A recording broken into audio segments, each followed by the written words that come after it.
ایک مرتبہ ایک بزرگ تھے، انہوں نے خواب میں اپنے علاقے کے 2 فقیروں کو دیکھا. ان میں سے ایک فقیر مطلب ان کے ساتھ تعلق تھا، دوسرے کے ساتھ کم تعلق تھا. وہ دونوں فقیر فوت ہو گئے. مرنے والوں کے مرنے کے بعد بزرگ نے ان کو خواب میں دیکھا اور دیکھا کہ دونوں جنت میں ہیں. تو جس سے زیادہ تعلق تھا اس سے پوچھا کہ جی آپ ماشاءاللہ دونوں پہنچ گئے ہیں، تو کیا بیتی آپ کے ساتھ؟ انہوں نے کہا جی کہ میں جو دوسرا والا نا وہ فقیر مجھ سے 10 منٹ پہلے جنت میں پہنچا اور میں اس کے بعد پہنچا. کہا جی اس کی کیا وجہ؟ اس نے کہا اس کے پاس ایک قمیض تھی اور میرے پاس 2 قمیضیں تھیں. بھی ایک قمیض تھی، اس کا حساب تھوڑا تھا اور جلدی جان چھوٹی جلدی چلا گیا. میرے پاس 2 قمیضیں تھیں، مجھے 2 قمیضوں کا حساب دیتے دیتے 10 منٹ لیٹ ہو گیا، میں اس سے لیٹ پہنچا. اندازہ کریں. چنانچہ یہ 70 شخصیات ایسی تھیں، 70 صحابہ کرام اہل صفہ میں ایسے تھے جو کہ زندگی پر اس وقت تک ایک ہی چادر پہ گزارا کر رہے تھے، اتفاق کرتے تھے. اور روایات معتبر سے ثابت ہے کہ جس وقت حضرت موسیٰ علیہ السلام کوہ طور پر حق تعالیٰ سے ہم کلام ہوئے، اس وقت آپ علیہ السلام نے بھی صوف کا جبہ پہنا ہوا تھا اور صوف کی کمڑی آپ کے اوپر تھی. سبحان اللہ. ٹھیک ہے. بعض لوگ کہتے ہیں کہ صوفیہ اس پرانے خرقہ سے عبارت ہے جو بیکار ہو گیا ہو، یعنی صوفی اپنے نفس کی شکستگی کی وجہ سے ان کو جوڑ کر ستر پوشی کرتے تھے اور اسی پر قناعت کرتے تھے. صوف پوشی اختیار کرنے سے ان حضرت کے یہ معنی نہ تھے کہ کوئی خاص لباس قرار دیں تاکہ پہچانے جائیں، بلکہ ایسا لباس پہننے سے ان کی اصل غرض یہ تھی کہ نفس کشی اور دنیا کی زینت ترک ہو جائے، بلکہ صوف کے ساتھ ہی مقید نہ رہے، جو کچھ میسر ہو اسی سے ستر پوشی کر لے. سبحان. ٹھیک ہے. اب جیسے کہ یہ بزرگوں صحابہ کرام کا واقعہ ہوا کہ بھی ایک ہی چادر سے انہوں نے وقت گزارا. ٹھیک ہے.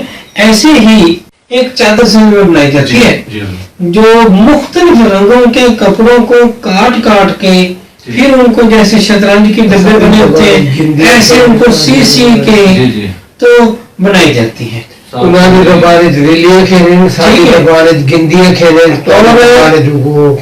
جی. اور اس مطلب یہ جو چادر ہے یہ کہ مثال دے رہا ہوں. اور یہ کرام بزرگان دین پرانے زمانے میں بھی اور اب بھی کچھ لوگ ہیں ایسے جو اس کو پہنتے ہیں، لیکن اس کے پہننے کا اصول یہ ہے کہ وہ نئے کپڑے سے نہیں ہوگی، وہ پھٹے پرانے کپڑوں سے خود سینی ہے. جو کپڑے آپ کو گرے پڑے ملیں بالکل بیکار، جن کپڑوں کو وہ پھینک دیں، وہ کپڑے آپ نے اٹھا کے ان کو کاٹ واٹ کے سیدھا سیدھا بنا کے سارا لباس اسی ٹوٹے پھوٹے بیکار ضائع شدہ کپڑوں سے بنانا ہے. یعنی ایسی چیز جس کی بالکل ہی ویلیو ختم ہو گئی ہے وہ پہننی ہے. اب دیکھیں ہم آج کل تو ہم لوگ کپڑے پہننے کے اتنے شوقین ہیں، پینٹ شرٹ میں جائیں تو 50-50 ہزار روپے کا ایک سوٹ بنتا ہے.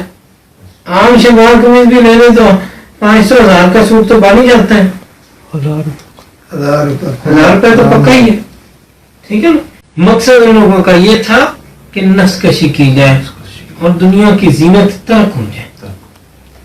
اہل حق کی اصطلاح میں صوفی وہ ہے جس نے من جملہ اور صاف باطنی کے اپنے خیال کو صحیح اور دل کو غیر حق سے صاف کر لیا، قلب کو خواہش نفسانی سے پاک کیا اور آیان ثابتہ یعنی مراتب ستہ کے حقائق کو جانا اور تحصیل علوم کے بعد دین کی بجا آوری عوامر میں مصروف اور اجتناب نواہی میں مشغول رہا.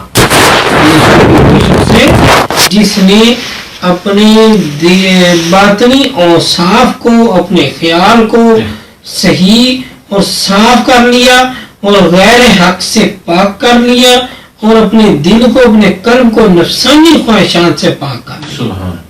ٹھیک ہے.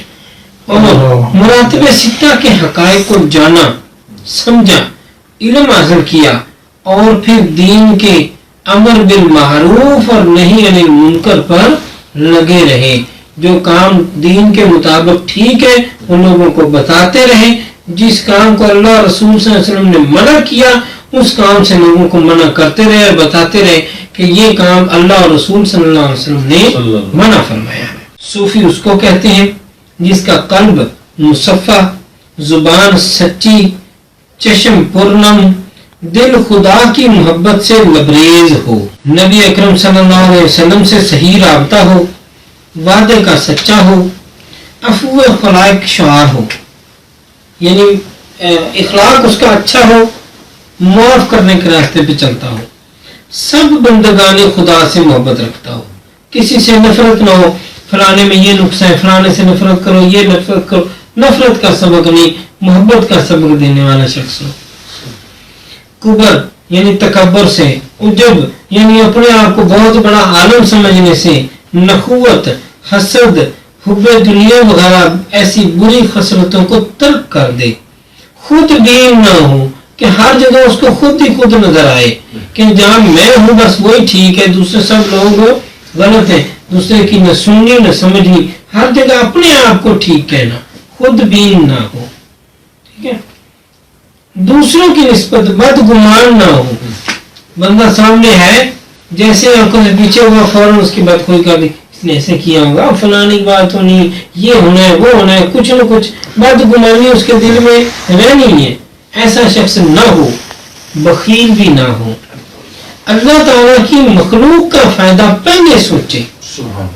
خدمت خلق، خدمت خلق. بعض لوگ کہتے ہیں اول خدمت خلق بعد خدمت خلق، لیکن وہ اول خدمت خلق بعد خدمت خلق، خلق کا تصور رکھتا ہوں، یعنی خلق پہلے اور خلق بعد میں. ضعیفوں کی مدد کرے، اپنے چھوٹوں پر شفقت کرے، راحت پر شکر کرے، مصیبت میں صبر کرے اور اپنے نفس پر جبر کرے. صوفی وہ ہے جو اپنی ذاتوں کی نہ رہے، لہذا اور آداب کا لحاظ بھی باقی نہیں رہتا. جیسے حضرت سلطان الانبیاء صلی اللہ علیہ وسلم کا ایک مشہور واقعہ ہے کہ آپ ایک مرتبہ جنت البقیع قبرستان میں تشریف فرما تھے اور روز جاتے تھے، تقریباً بکثرت جاتے تھے. ایک دن وہاں بیٹھے تو بیٹھے رہ گئے، کچھ دیر گزر گئی تو امی عائشہ صدیقہ رضی اللہ تعالیٰ عنہ پتہ کرنے کے لیے تشریف لے گئی اور جا کے انہوں نے پوچھا کہ یہ آواز دی. آپ نے ان کی طرف کچھ ایسے ہی نظروں سے دیکھا جیسے نہیں پہچانتے. ٹھیک ہے. پھر پوچھا کہ تم کون ہو؟ انہوں نے کہا جی کہ میں عائشہ ہوں. انہوں نے کہا تم کون عائشہ ہو؟ انہوں نے کہا جی ابو بکر صدیق کی بیٹی ہے.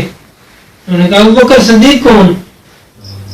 انہوں نے کہا کہ محمد صلی اللہ علیہ وسلم کا بھائی،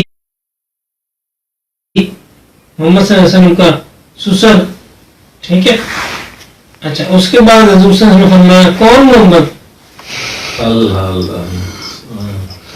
تو امی عائشہ صدیقہ رضی اللہ تعالیٰ عنہ خیال فرماتی ہیں کہ حضور صلی اللہ علیہ وسلم اس عالم میں اس وقت نہیں ہے، بس وہ آپ نے کچھ مزید نہیں سوال کیا اور خاموشی سے واپس آ گئی.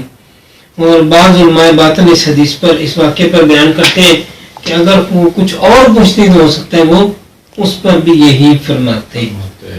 جیسا کہ فرمایا شاید اگر وہ کہتے کہ محمد رسول اللہ صلی اللہ علیہ وسلم تو آپ ہو سکتا ہے یہ پوچھ لیتے کہ کون ہمارا، یہ کچھ بھی اور پوچھا جا سکتا تھا، لیکن امی عائشہ صدیقہ رضی اللہ تعالیٰ نے اسی جملے پہ رہی اکتفا فرما کے خاموشی فرمائی اور واپس آ گئی.